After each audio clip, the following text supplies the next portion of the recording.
एक जिला इन दिनों सुर्खियों में है क्योंकि यहां आए दिन हजारों साल पुराने ऐसे अवशेष मिल रहे हैं जिन्हें महाभारत और मौर्य काल से जोड़कर देखा जा रहा है। दरअसल डीग जिले के वेहज गांव में एएसआई यानी कि आर्कियोलॉजिकल सर्वे ऑफ इंडिया, जिसे हिंदी में भारतीय पुरातत्व विभाग कहते हैं, पिछले 4 महीनों से एएसआई की टीम यहां पर डेरा जमाए हुए है।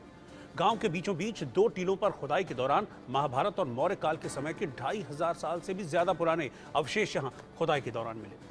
इसके अलावा टीम को महाभारत कालीन मिट्टी के बर्तन के टुकड़े और अन्य अवशेष भी मिले हैं। एएसआई की टीम ने अभी तक करीब 30 फुट गहरे 2 कुंडों की खुदाई की है, जिनमें प्राचीन ईंटों की दीवारें और मिट्टी के बर्तनों के टुकड़े निकल रहे हैं। एएसआई पुरातत्व विभाग टीम ने यह खुदाई का काम जनवरी के महीने में शुरू किया था और खुदाई अब भी लगातार चल रही है और अंदेशा ये लगाया जा रहा है कि इसमें अभी और भी अवशेष प्राचीन काल के पुराने वक्त के मिल सकते हैं। वहीं डीग जिले के आसपास के इलाकों के लोगों के लिए ये सब कुछ एक कौतूहल का, एक आश्चर्य का विषय बना हुआ है। सभी ग्रामीण इन प्राचीन कालों के अवशेषों को निकालने के बाद अलग अलग रूप से इनके अनुमान लगा रहे हैं कि उस जमाने में लोग किस तरह से रहते होंगे। अवशेषों को देखने के लिए अब दूर दराज के लोग भी यहाँ पर आने जाने लगे हैं। ये डीग इलाका है राजस्थान का। अब मैं आपको ये बताता हूँ कि अब तक, क्योंकि ये मैंने आपको बताया कि जनवरी से खुदाई चल रही है, एएसआई की टीम खुदाई चल रही है, तो एएसआई की टीम की इस खुदाई में जनवरी से अब तक क्या क्या मिला है। यहाँ पर कुंड धातु के औजार और कुछ सिक्के मिले हैं। इसके अलावा मौर्यकालीन एक प्रतिमा है, उसका एक सिर मिला है। मातृ देवी की प्रतिमा का सिर मिला है। इसके अलावा शुंगकालीन अश्विनी कुम्हारों की मूर्तियां भी मिली हैं। हड्डियों से बने औजार इस खुदाई के दौरान अब तक मिल चुके हैं। इसके अलावा महाभारत कालीन मिट्टी के बर्तनों के कुछ अवशेष, कुछ टुकड़े भी यहां खुदाई के दौरान एएसआई की टीम को मिले हैं। प्राचीन ईंटों की दीवारें, हाथियों पर सवार देवी देवताओं के चित्रों वाली मोहरें और एक दुर्लभ टेराकोटा पाइप भी इस खुदाई के दौरान मिला है। इन सबको जो ये खुदाई के दौरान मिले हैं, इन्हें जयपुर के पुरातत्व विभाग को भेज दिया गया है। पुरातत्व विभाग का दावा यह है कि इस तरह के अवशेष और औजार अब तक भारत में कहीं भी नहीं मिले हैं। तो 4-5 महीनों की खुदाई के दौरान ये चीज़ें पुरातत्व विभाग की टीम को मिली हैं, जिन्हें बहुत दुर्लभ बताया जा रहा है। अब भरतपुर से राजीव भट्ट मेरे सहयोगी इस वक्त साथ में जुड़ रहे हैं, मैं उनके पास चल रहा हूँ। राजीव, अभी एएसआई की टीम क्या कह रही है, क्योंकि बहुत कुछ अब तक मिल चुका है जिन्हें मौर्य काल से जोड़कर भी देखा जा रहा है, महाभारत काल से भी जिनका जुड़ाव निकलकर सामने आ रहा है, और अभी क्या अंदेशा जाहिर किया जा रहा है, अभी कितना एरिया है जिसकी खुदाई की गई है और अभी कितना एरिया बाकी है जहां पर उम्मीद कर रहे हैं कि और भी कुछ मिल सकता है हजारों साल पुराना?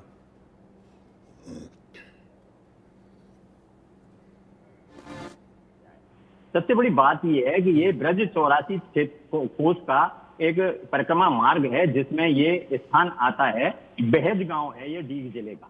भरतपुर जिले को अभी टुकड़ा कर दिया गया था कांग्रेस शासन काल में। राज्य सरकार जब कांग्रेस थी तो वहां टुकड़े करके डीग जिला बना दिया गया था। अब डीग जिले में आता है ये बेहज गांव, पहले भरतपुर में आता था। अब ये क्या है कि ये जो पूरा भरतपुर क्षेत्र है, ये ब्रज मंडल का क्षेत्र है, जहां भगवान श्री कृष्ण ने लीलाएं की थी अपनी, यहाँ रास रचाए थे और यहाँ उनके सबूत भी मौजूद हैं। चरण पहाड़ी के रूप में खामा के पास मौजूद हैं। और उसके अलावा गोवर्धन पर्वत जब उन्होंने अपनी उंगली पर उठाया था, तब इस गांव का जो जिस टीले पर खुदाई हो रही है वो गोवर्धन पर्वत का ही एक हिस्सा माना जा रहा है। और यहाँ के गांव के लोग भी उस पर्वत के नीचे खड़े होकर बचे थे उस समय जो अतिवृष्टि की गई थी भगवान इंद्र के द्वारा।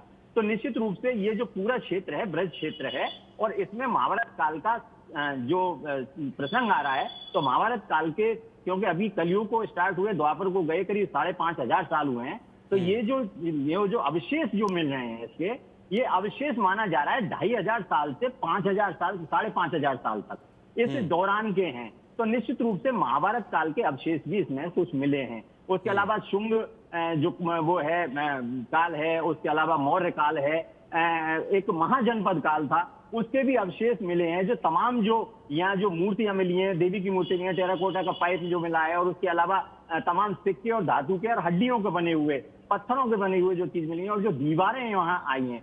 इसको सबसे बड़ी बात यह है कि एएसआई ने, आर्कियोलॉजिकल सर्वे ऑफ इंडिया ने, इस पूरे क्षेत्र को, जो ये रामपुरा और एक चावड़ का क्षेत्र माना जाता है जो बेहज गांव में आता है, यहाँ इसको टीलों को 3 हिस्सों में विभाजित किया था। 3 ब्लॉक बनाए थे। इनमें से 2 ब्लॉकों में खुदाई की गई है। तो एक जो पहले ब्लॉक में खुदाई की गई है उसमें ये सारी चीजें मिली हैं।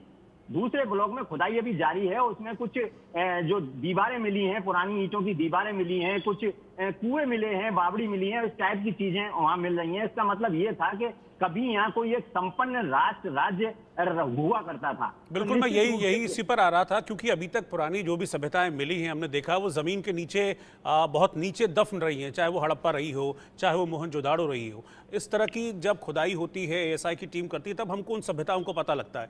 तो क्या एएसआई की टीम ऐसा कुछ सोच रही है कि यहाँ भी कोई सभ्यता छुपी हो सकती है, या जिस तरह की चीजें मिल रही हैं उसको रिलेट किया जा रहा हो ऐसी सभ्यता से? जी बिल्कुल, सोचने की बात नहीं है, ये सामने प्रमाण के तौर पे उन्हें मिल रहे हैं। सबसे बड़ी बात ये है, जो उन्होंने खुदाई की है, करीब 30 मीटर खुदाई जो हुई है, उस 30 मीटर की खुदाई में उनको ये सारी चीजें जो उपलब्ध हुई हैं, जो मिली हैं वहाँ, तो निश्चित रूप से ये अवशेष कहीं ना कहीं इस बात को इंगित कर रहे हैं कि यहाँ कोई पहले किसी जमाने में कोई सभ्यता थी। ये इसी को लेकर ये कि जो जितने पुरानी वस्ती, अब ये जो आर्कोलॉजी ने जो भी चीजें वहां से कलेक्ट की हैं, जो भी अवशेष कलेक्ट किए हैं, वो सारे जयपुर भेज दिए गए थे, वहां उनकी जांच की जा रही है। तो निश्चित रूप से कार्बन डेटिंग द्वारा इनकी जांच होती है और वो पता लगाया जाता है कि कितना पुराना ये मामला है। तो निश्चित रूप से 2500 साल से 5500 बल्कि 6000 साल तक का ये पूरा जो उपलब्ध हुए हैं, जो भी सामान वहां मिला है, तो वो ये इस दौरान का था। तो निश्चित रूप से कई सभ्यताएं यहाँ पनपी थी और कई सभ्यताओं का यहाँ विलय हुआ था, तो मतलब यहाँ दमन हुआ था। तो निश्चित रूप से ये सभ्यताएं कभी नष्ट हुई होंगी, दब गई होंगी, किसी प्राकृतिक आपदा के कारण गई होंगी, और निश्चित रूप से वो उनकी जगह कहीं पहाड़ बन गए थे, वो बन गए। तो ये पूरी जो खुदाई हो रही है उसमें कहीं ना कहीं एएसआई का ये मानना ही नहीं है, बल्कि उसको ये पूरा विश्वास भी है। हालांकि एएसआई के जो अधिकारी हैं वो आधिकारिक तौर पर अभी कैमरे के सामने आगे कुछ भी कहने से बचते हुए दिख रहे हैं। और लेकिन सबसे बड़ी बात यह कौतूहल का विषय बना हुआ है। श्री कृष्ण वहां आए थे, श्री कृष्ण ने लीलाएं रचाई थी, क्योंकि वो महाभारत काल की जो चीजें मिली हैं, तो महाभारत काल की चीजें मिलने का निश्चित रूप से ये माना जा सकता है कि वहां श्री कृष्ण के चरण भी पड़े थे। और चूंकि ये ब्रज मंडल जो है, ब्रज क्षेत्र जो है, ये श्री कृष्ण की लीला स्थली रही है। उनकी यहाँ पे उन्होंने रास रचाए थे, यहाँ पे लीलाएं की थी। तो ये तमाम जो चीजें हैं, तो वो कहीं ना कहीं रिलेट हो रही हैं कि महाभारत काल से था, महाजनपद काल से था, शुंग काल से था, मौर्य काल से था। ये तमाम जो सभ्यताएं पनपी थी, वो सभ्यताओं के यहाँ अवशेष इस समय उपलब्ध हो पा रहे हैं। जी ठीक है राज।